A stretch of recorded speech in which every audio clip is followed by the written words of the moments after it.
So you've made it through to the airport departure gate, you've got onto your plane, you are going away on holiday, and my goodness me, of course you want a drink. Frankly, who doesn't?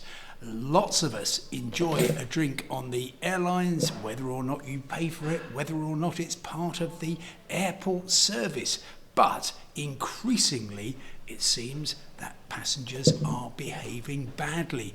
I've been through the latest figures from the International Air Transport Association, and unfortunately, the number of incidents of air rage increased by 8% last year. There are now an average of 11 per hour worldwide. That is scary, enough to drive you to drink.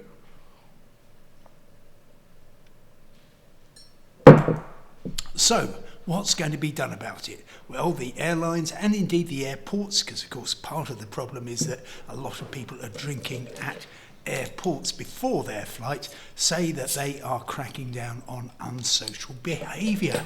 Except there's some odd things going on. For example, if I'm flying on EasyJet, the first beer is going to cost me €7, the second one about half of that. It shouldn't necessarily cost more for your second drink, but it certainly shouldn't cost less. I think airlines could try completely alcohol-free flights. You might be thinking, that's impossible. But I'm old enough to remember in 1988 when British Airways suddenly said, we're going to trial smoke-free flights. And everyone said, you can't, it will never work. And now look, of course, smoking is completely outlawed. So I think it would be a brave airline, perhaps on a flight that's popular with families but also popular with drinkers, if they just said, actually, we're not going to have alcohol on that flight.